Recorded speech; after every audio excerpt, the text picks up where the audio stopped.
Alors, bonjour, chers amis. Là encore, c'est votre serviteur Willy Kalala, l'expert du tourisme, qui est avec vous. Si vous ne connaissez pas c'est qui Willy Kalala, c'est juste pour vous dire, Willy Kalala, c'est un expert du tourisme. Alors, aujourd'hui, avec mon invité, un très grand invité d'ailleurs, que je vais accueillir aujourd'hui, nous allons échanger en ce qui concerne le tourisme au Congo. D'ailleurs, comme le dit notre sujet d'aujourd'hui, c'est quelque chose, d'ailleurs, comme je disais là, c'est quelque chose qui est à cœur. Il est aussi un expert, il a voyagé dans plus de 40 pays, mais il va beaucoup plus s'introduire aujourd'hui. Alors, tous ceux-là qui sont en train de nous suivre de partout où vous êtes, je vous salue. Les amoureux du tourisme, surtout de la RDC, notre souci, c'est de voir le tourisme en RDC progresser. Nous ne savons pas encore à quel niveau nous sommes, mais avec mon invité, Monsieur Benjamin Oumba, il va se présenter et alors nous allons aborder ces sujets. Monsieur Benjamin, bonjour. Bonjour, Monsieur Willy, et bonjour à tous ceux qui suivront cette émission.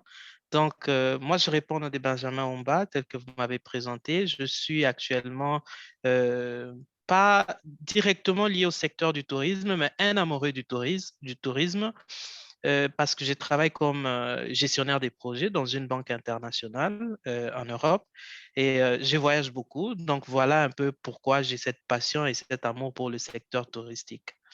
Merci beaucoup, Voilà. Monsieur Benjamin. 40 pays. D'ailleurs, quand j'ai posté ça sur Facebook, il y a quelqu'un qui a dit, oh, là, c'est mon rêve, je dois commencer aussi à voyager. Parce que moi, je croyais qu'avec mes 5 pays que j'ai déjà voyagé, donc je fais le record. Or, il y a quelqu'un qui a déjà voyagé plus de 40 pays au monde. C'est bien vrai. Ouais. C'est pourquoi même vous êtes un expert du tourisme, parce que voyager dans 40 pays, vous avez appris beaucoup de choses. Vous avez vu beaucoup de choses dans le domaine du tourisme qu'aujourd'hui, nous allons ensemble développer en ce qui concerne le tourisme en RDC. En fait, notre souci, tous ceux-là qui sont en train de nous suivre, notre souci, c'est d'apporter une pièce à l'édifice.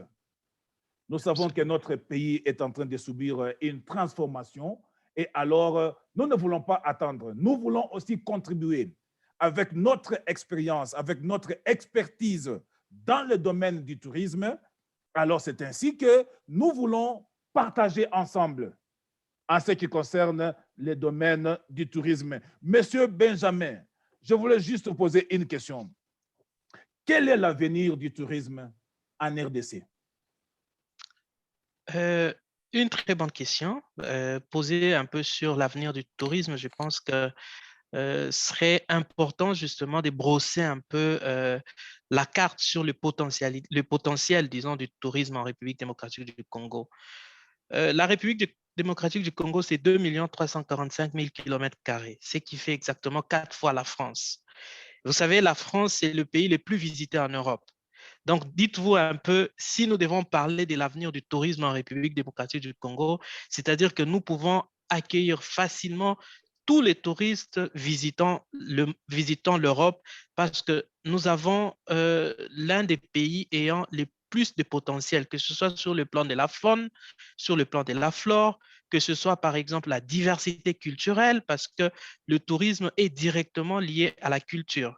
C'est-à-dire que vous prenez, nous avons 4 langues nationales, sans oublier plus de 400 dialectes qui sont parlés au niveau de chaque groupe ethnique, au niveau de la République démocratique du Congo. Et pour un touriste, c'est ça qui l'intéresse, c'est de rencontrer les populations, c'est de rencontrer, d'être en contact avec leur culture, de goûter à leur nourriture, de voir qu'est-ce qu'ils ont comme habitude, comme, je ne sais pas, je peux dire, comme richesse culturelle au niveau local. Donc, tout ça, ça constitue un peu la richesse que possède la République démocratique du Congo. Au-delà de la faune, la flore, la population, nous avons par exemple le climat, parce que la République démocratique du Congo est un pays que vous pouvez visiter pendant 12 mois comparativement à certains pays, prenons les cas de l'Europe, parce qu'en Europe, en hiver, c'est mort. Il n'y a presque pas de Voilà. touristes qui viennent. Oui, oui. Mais vous prenez la République démocratique du Congo, c'est 12 mois sur 12. Vous pouvez visiter le Congo. Donc, au-delà de tout ça, nous parlerons aussi, je pense qu'avec le temps, je toucherai aussi au site touristique que la Voilà. République démocratique du Congo possède parce que c'est un patrimoine mondial inexplicable parce qu'on semble trop se focaliser sur certains secteurs que regorge la République démocratique du Congo côté économique, notamment les mines, l'agriculture, oubliant que le secteur du tourisme est un secteur très, très important Mm, parce qu'il fait justement la fierté des grands pays comme l'Égypte, l'Afrique du Sud et voilà. autres. Monsieur Benjamin, ce que vous venez de dire, c'est quelque chose d'impressionnant. Donc, vous voulez me confirmer que l'avenir du tourisme en RDC, c'est un avenir que tout le monde peut se dire, nous avons encore quelque chose que nous pouvons offrir au monde. Absolument, absolument. Ça, c'est une question à laquelle tout le monde se pose. Qu'est-ce que la RDC peut offrir au monde? Certains Oui. croient que c'est uniquement quand vous tapez la RDC sur Google, vous posez la question, par exemple, richesse de la RDC, on vous met automatiquement le cuivre, le coltan, le diamant et tout, mais oubliant que le tourisme, c'est une richesse que nous pouvons offrir pendant des années parce que le cuivre peut s'épuiser, le Voilà. cobalt peut s'épuiser, le diamant peut s'épuiser aussi, mais le tourisme peut être un secteur qui restera des années et des années. Alors, monsieur Benjamin, partant de cette diversité dans le domaine du tourisme que nous possédons en RDC, alors pourquoi est-ce que, je dirais, le ministère du Tourisme en RDC ou même l'actuel gouvernement semble ne pas donner de la valeur au tourisme? Bien, cette question, elle est vraiment complexe. Je la répondrai en plusieurs volets. Voilà, La allez-y. première, c'est le secteur du tourisme est lié directement à d'autres secteurs ou à d'autres, disons, le ministère du tourisme dépend directement d'autres ministères. Oui, Je prends par exemple le ministère des Affaires étrangères. Pourquoi il est le tout premier qui a un impact soit positif, soit négatif sur le tourisme? Pour qu'un tourisme vienne visiter votre pays, il a besoin d'un visa. Et ce visa est octroyé par le ministère des Affaires étrangères. Et quand vous vérifiez la carte de la République démocratique du Congo, vous vous rendrez compte que le Congo est parmi les pays les plus fermés au monde dans ces moments-ci. Nous n'offrons qu'à peu près 5 à 6 pays qui ont la possibilité de venir au Congo sans visa. C'est, si je ne me trompe, le Zimbabwe, le Rwanda, le Burundi, donc les pays de la CPRGL, le Burundi et la République centrafricaine. Les quatre ont un régime sans visa. Et je pense la République du Congo aussi. Au-delà de ça, il y a par exemple le Kenya, la Tanzanie qui peuvent prendre les visas à l'arrivée au Congo. Et tout le reste doivent passer par les missions diplomatiques congolaises. Et là, il y a un sérieux problème au niveau de la bureaucratie. La bureaucratie, le prix du visa et la paperasse, tout ça, ça pose problème. Parce que moi, j'ai voulu aller une fois au Congo avec un ami qui est français. oui. Quand il a contacté le ministère, notre ambassade, on lui a demandé une paperasse impossible. C'est-à-dire, il fallait qu'il contacte la DGM, il fallait qu'une personne l'invite au Congo, un touriste, mais il faut qu'on l'invite au Congo. Comment expliquer qu'un touriste peut directement connaître quelqu'un Quelqu'un qui... pendant qu'il veut aller Voilà, visiter des sites touristiques, par exemple? voilà, Donc, oui, oui. tout ça, voilà pourquoi je dis le ministère des Affaires étrangères a un impact très, très important sur le secteur du tourisme qui souffre aujourd'hui.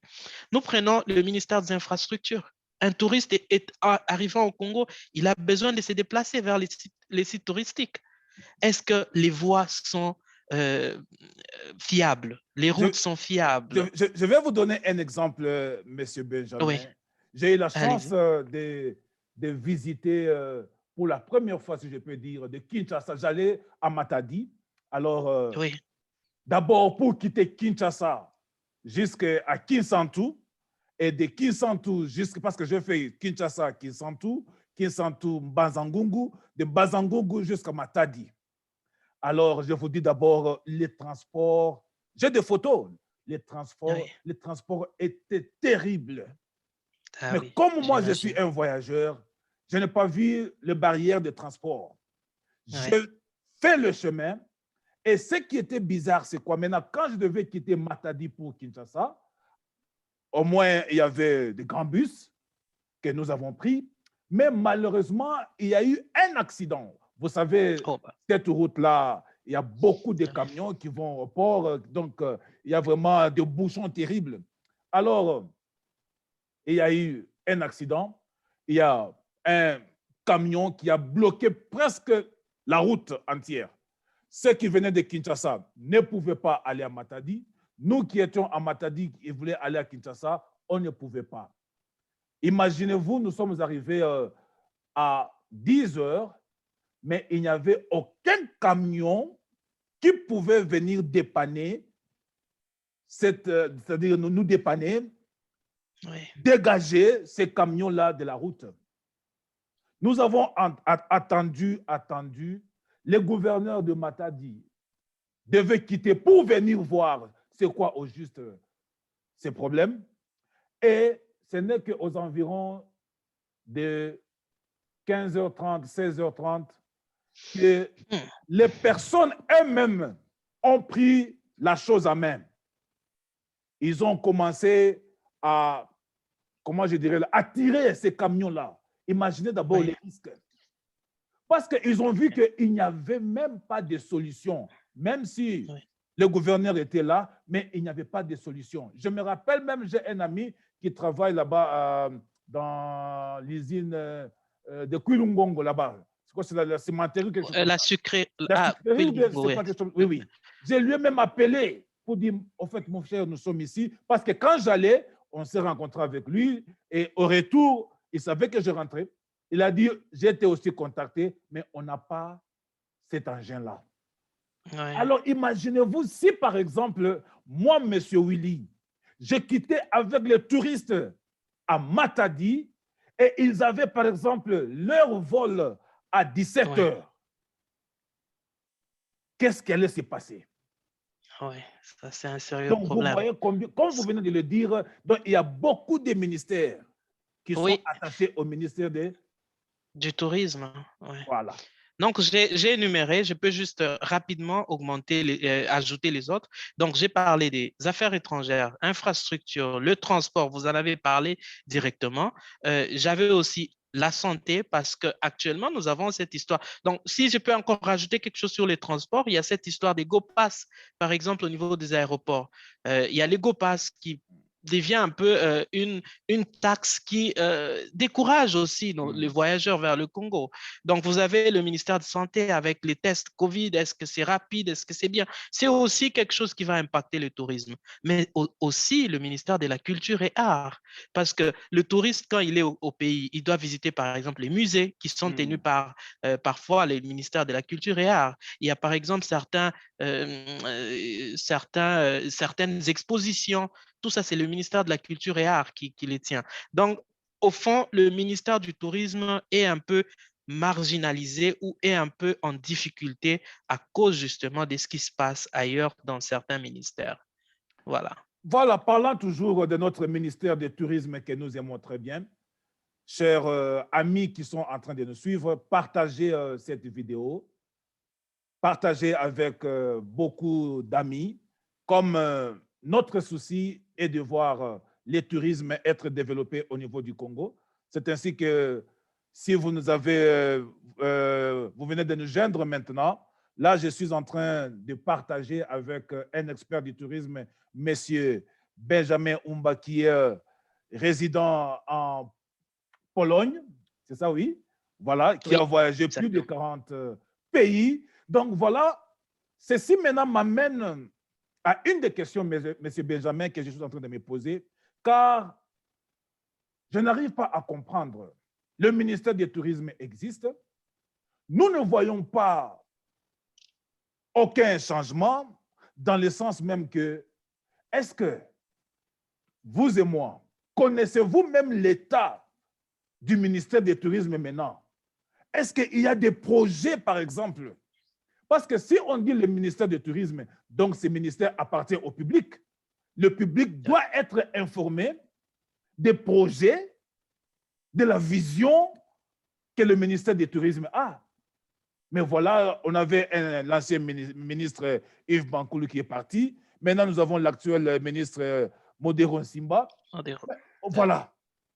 Ne trouvez-vous pas aussi que peut-être quelque part, est-ce que nous n'avons pas les experts? Actuellement, je dirais que c'est un peu difficile parce que avec le ministère du Tourisme, quand je prends le sortant, il a essayé de faire quelque chose au niveau de la communication. On a vu un peu d'activité au niveau des réseaux sociaux, il montrait certains sites, mais cela ne suffit pas parce que le Congo est grand. C'est-à-dire, on peut nous montrer des sites touristiques au niveau, par exemple, des Matadi, mais ça ne suffit pas.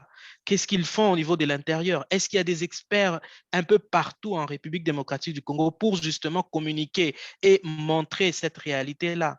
Tout ça, ça ne suffit pas. Les experts au pays ne suffisent pas. Ce ministère doit travailler avec aussi la majorité des experts congolais qui sont un peu liés au secteur du tourisme à l'étranger. Il y en a beaucoup. Il y en a beaucoup. Et par exemple, qui détiennent des entreprises ou des agences touristiques dans certains pays en Afrique et en Europe. Et il y a ceux, par exemple, qui voyagent directement comme experts sur des sites touristiques. Mais quand ces gens-là proposent, par exemple, des idées au ministère du Tourisme, ils sont généralement ignorés.